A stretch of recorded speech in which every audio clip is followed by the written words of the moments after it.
পৃথিবীর মানুষ এখনো পর্যন্ত মাত্র 12 কিলোমিটার পর্যন্ত নিচ পর্যন্ত যেতে পেরেছে। সেটা কে করেছে জানেন? 1970 সালে সোভিয়েত ইউনিয়ন। তারা চিন্তা করলো তারা পৃথিবীর নিচে যাবে, কারণ তারা জানে পৃথিবীর নিচে হচ্ছে কি, আমাদের বরাবর নিচে হচ্ছে কি আমেরিকা। আমরা যদি এখানে যে 6টা বাজে, আমেরিকাতে 6টা বাজে, রাত 6টা বাজে, দিন 6টা হলে রাত 6টা। সে চিন্তা করলো নিচ দিয়ে যাবে। তখন তাদের গবেষণা পথে তারা নিচে যাওয়া শুরু করেছে সাইবেরিয়া অঞ্চলে। নিচে গিয়ে তারা 12 কিলোমিটার পর্যন্ত গিয়ে দেখে সেখানে যেই গরম, সেটা প্রায় 2000 সেলসিয়াস গরম। লোহা গলে যাচ্ছে সেখানে, কারণ 1500তে গেলে লোহা গলে যায়। আপনি দেখেন সূর্য আমাদেরকে গরম দেয়, আমরা 40, 50, 60 সেলসিয়াস গরম পাই আমরা। সূর্য আমাদের গরম দেয়, কিন্তু মাটির নিচে কিভাবে গরম হয়? পরবর্তীতে আর যেতে পারে নাই। সেই গবেষণা প্রতিষ্ঠানের প্রধান ছিলেন ডক্টর এসবক। তিনি বলেন, আমি যখন যেতে পারছি না, তখন আমি একটা মাইক্রোফোন পাঠিয়েছিলাম সাউন্ড নেওয়ার জন্য, ভিতরে কি সাউন্ড হয়। বিলিভ অর নট, তিনি একজন খ্রিস্টান। তিনি বলেছেন, আমি নিচে গিয়ে একটা সাউন্ড পেয়েছি, সেটা হচ্ছে মানুষের কান্নার আওয়াজ পেয়েছি। তিনি আবার বলেন, তিনি ভাবলেন এটা একটা ইকুইপমেন্ট, বা আমি যে ইকুইপমেন্ট পাঠিয়েছি সেটার কোনো আওয়াজ হতে পারে। তিনি আবার পাঠালেন, পরে দেখলেন এটা কোনো 1-2 মানুষের আওয়াজ না, এটা হচ্ছে হাজার হাজার মানুষের কান্নার আওয়াজ, এবং সেই আওয়াজগুলো বেশিরভাগ আওয়াজ হচ্ছে মহিলাদের আওয়াজ।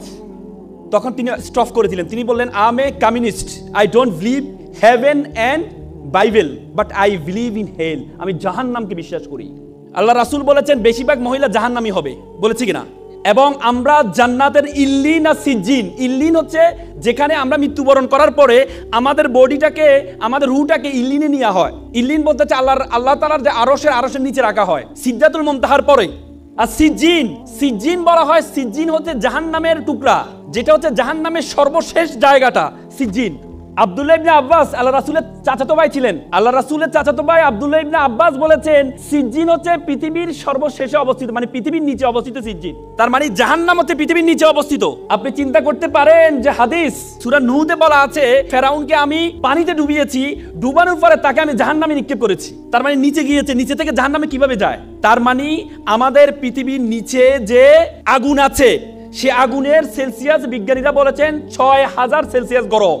তার মানে ডক্টর এসবক যে সাউন্ডটা পেয়েছেন, সে সাউন্ডটা কিসের সাউন্ড? জাহান্নামের সাউন্ড।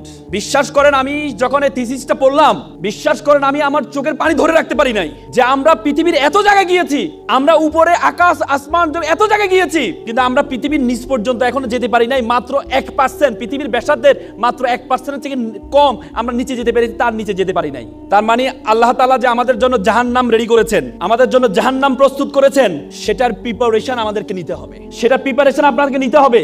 এজন্য আপনাদেরকে এখানে বলেছেন আল্লাহ তাআলা আল্লাহ রাসূলকে প্রথম যে উপদেশটা দিয়েছেন সেটা হচ্ছে ইকরা, পড়ো।